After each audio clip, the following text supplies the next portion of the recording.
Good morning, everyone. This is Neil Warfield at Pap Warfield's Creation Studio. You can also see me on Facebook as Musings and as Wood Turns Musings in Wood. This morning, I'm going to start turning a beer mug of apple wood. This is the general shape that I'm going for. It probably won't be this deep. I don't think I can turn something that deep, but probably take off about 2 inches. This is just a shape I was looking at. Um, so I'm thinking of getting some metal to wrap around to make a handle. Haven't decided completely on that. That would also require me to heat the wood up, the metal up, to bend it around. We'll see how that goes. But for right now, I got to turn this lump of wood into something like this. It is pretty balance. I do need to get it roughly turned. So if you'll bear with me, I gotta adjust things. I did turn this little piece out so I can move my tool rest in some. And I'm gonna have to take my lathe apart at some point because everything's getting sticky. I'm having a hard time getting things to move. So I have a feeling that the underside of the rail here might be rusty or something, or just needs cleaned. This is a lathe that came out of a high school wood shop. So I suspect there's a lot of stuff under there. So it is screwed into a piece of wood right here. So I'd have to unscrew it, clean it out, and then put it back together. I think both sides are attached to each other, so it shouldn't be too hard to get it back together without having to line it up or anything like that, but we'll see. So I can only put my tailstock so close because my tool rest is in the way. So this is a piece of apple that I cut 2 weeks ago, so it's still very green. All right, so that's about as far as I can go with that. I'm going to attach my control button. The magnet came off again. Oh well. I guess I won't attach I have a magnet on the side, but I can't get it to stay on. I pulled it off, but it is on there tight. It is a magnet out of a hard drive. And those things are pretty strong, but I don't have a good way to attach it. I tried gluing and epoxy and all different kinds of things. It just won't stay attached. Every time I pull it off the rail, it pops off. Excuse me, I gotta get a drink. I have Boston Legal playing in the background. Wonderful show. All right, so I'm going to crank this up, but not. So I should have checked to make sure I'm not hitting the wood. That was a mistake on my part. So I am going to try to keep this at a half hour. Crap. I've got wood under my fingernail. Ouch. So if I change this a little bit. All right, awesome. So I can move the tailstock in a little closer too. I was talking and not paying attention. Let me pull this out just a tad because when you tighten everything up, it moves a little bit closer. So I do hope if anyone is connected, which doesn't look like there is, I do hope that anybody that's watching, if you have questions, post it on the chat. I will try to look at that occasionally, but not while I'm turning. Let me move this in closer. So I have the lathe screwed into the floor, but anytime there is a lot of vibration, it wants to jump around. So I am trying not to do that too much. I'm using my roughing gouge, freshly sharpened. Let me turn it up some. There we go. That's better. So that is about as fast as I'm going to go. And it still won't take long. And one of the things with, well, we'll see how this goes.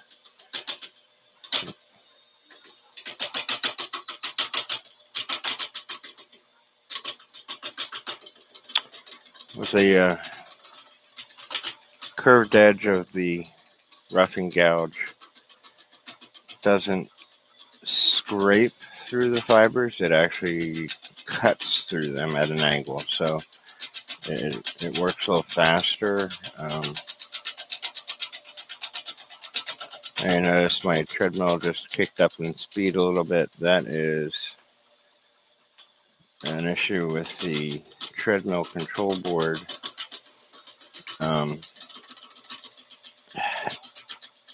I should say with the motor, as it gets more of a load, it wants to draw a little bit more power. Then it speeds up. I do need to put on a sensor so I can detect RPMs, and I can programmatically with my controller keep it from doing that. It's usually not a big issue unless I put a heavy load on, and I usually don't do that, or at least try not to, because the more load you put on, the more chances of your tool catching. When your tool catches, you have a chance of breaking your tool, breaking your hands, launching your wood across the room, fun things like that. So I try not to do that. The other thing the other thing I need to do with this lathe is put a braking system on it. With it being a DC motor, all I need is a relay, probably a double pole, double throw relay, that when I disconnect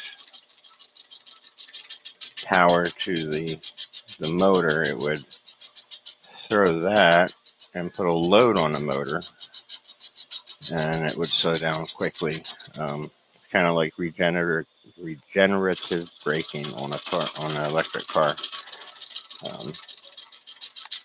Basically what you're doing is just putting a load on the motor as it spools down, and that load will make the motor slow down. So we're getting there. I am probably going to make 2 more passes and then have to adjust the tool rest again. I don't want to permanently attach my box to the lathe because if you watched any of my videos on how I made it, it is not just for the lathe, it's also the control box for the vacuum and the control box for my bandsaw. I designed it that way because I usually don't use all 3 of them or all of them at the same time. And it's just a matter of attaching to a cable, which I have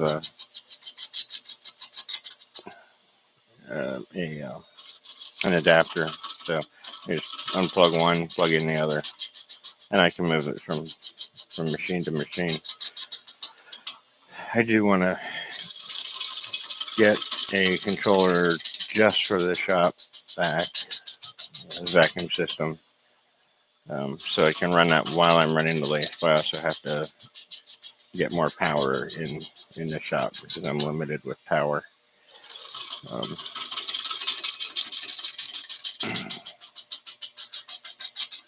All right, time to adjust the tool rest and check to see if there's any messages, and there's none. So I'm probably doing this without any viewers, but that's okay. I still enjoy doing this. You gotta start somewhere, right? So I assume people will start catching on. Interesting thing. With this being really fresh wood, sometimes I'll get moths flying out of these holes. At least I think they're moths. I hope I'm not bringing other insects in the house, but I do try very hard to clean up after I'm done, just for that reason. I did post a video on my vacuum system. If you are interested, you can take a look at it. Works well, 55 gallons, but it doesn't take long for me to fill that up. Now I got a pile of wood I gotta take up to the burn pit.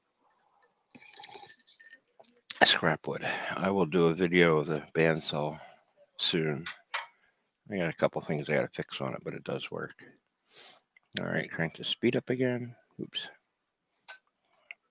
I have a switch that powers relays so I can change direction of the piece of wood that I'm turning. Only change directions when I'm sanding, but it does come in handy. But I also flip it to neutral when I'm messing around with the tool rest so that I don't accidentally have it turn while I'm doing that. Done that before and it sucks, and I get that too fast. I need a bigger knob on it, but it works.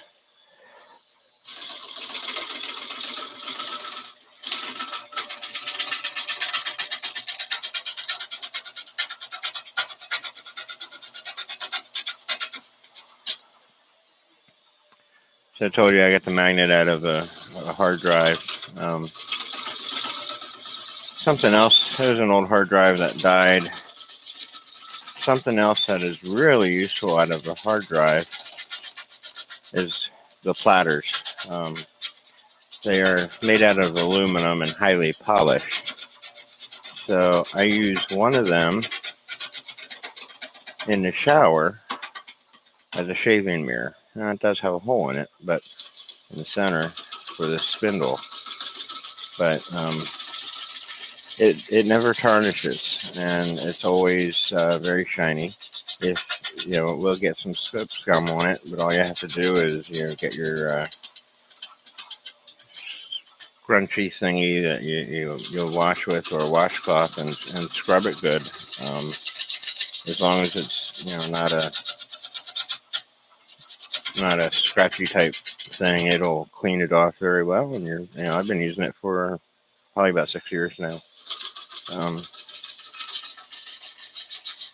If you're a scout, it's also cool to have in your emergency kit because it's very lightweight. You can use it as a mirror. You can use it as a signal reflector. You can use it as a little frisbee. You can a lot of different uses for it. They do come in handy. If it's a laptop hard drive, they're a lot smaller, and that's even more less weight. But hey, you never know. Plus, the magnets are really cool. They very strong magnets, the voice coil magnet. So I would not recommend doing that to a hard drive that you use because you'll never use it again. So if you do have a hard drive laying around that went bad, hey, take it apart. You do need to get some very tiny Torx screwdrivers to take it apart, and there is usually a screw or a nut under the label on the hard drive. That's an anti-tamper thing. I would also not do that to a. I can't find my controller; it's covered. Also, wouldn't do that to a hard drive that's under warranty because it won't be under warranty anymore. So that's just a suggestion, something to. I'm a big believer in repurposing, so that's one way to repurpose a hard drive that has died. And so just babbling while I'm doing this.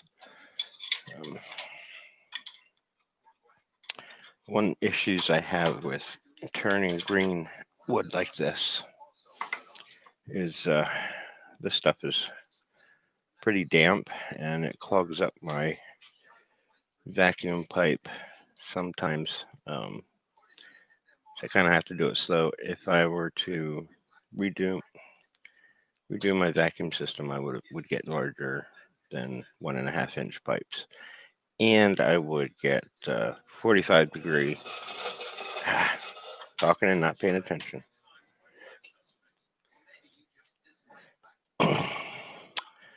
I'd get 45-degree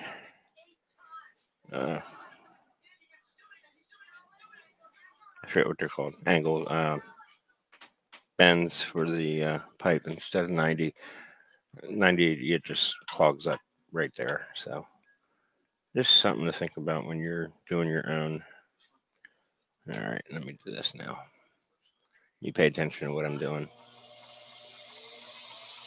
This is my first time going live on YouTube. I'm hoping that it does save the video. I believe it does. But it seems pretty straightforward. I can actually go a little faster now because I'm almost balanced. I do have to cut down this part here, which is going to be a pain in the butt. It's unbalanced there.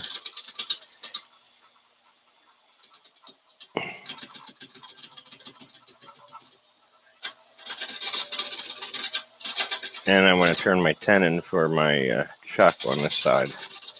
I have a screw plate on the other. I always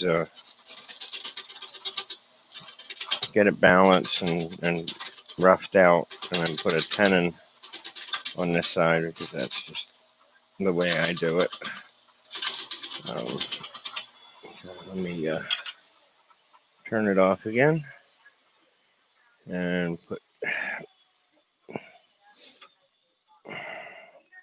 Like I said, it takes a while for it to spool down. That's the other reason why I want to put a braking system on it.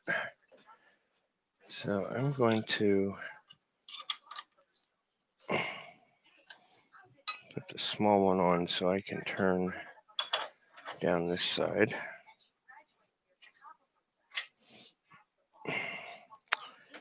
And I gotta pull it out a little bit. I'm gonna do it this way. So if there's any wood turners out there that are watching this and then say, "Oh my God, you're doing it wrong," please comment. I am 2 years into this. I know I don't know everything, especially since I pretty much do this myself.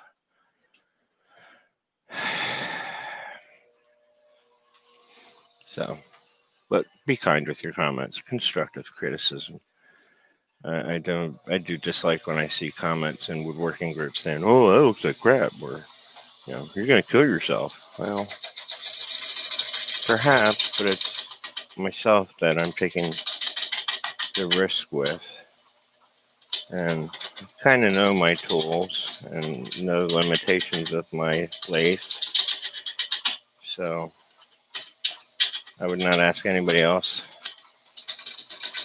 to work on it until I get to know it. I had started out by building my own lathe. And built several versions of it. My last version was one that I welded out of steel, and I got a lot of people saying, "Oh, that's just going to fall apart." Well, it hasn't fallen apart yet, although it's sitting down underneath the lathe right now. But I should be able to attach it to this one at some point with a few minor modifications. And yeah, I'm using a regular chisel. It's not high-speed steel. I'm also taking my time with it. So if it breaks, it's on me, but this works for me.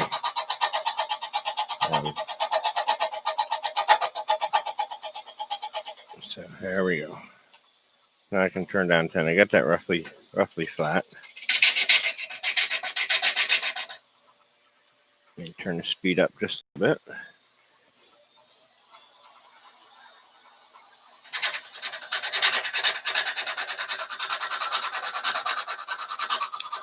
I'm using a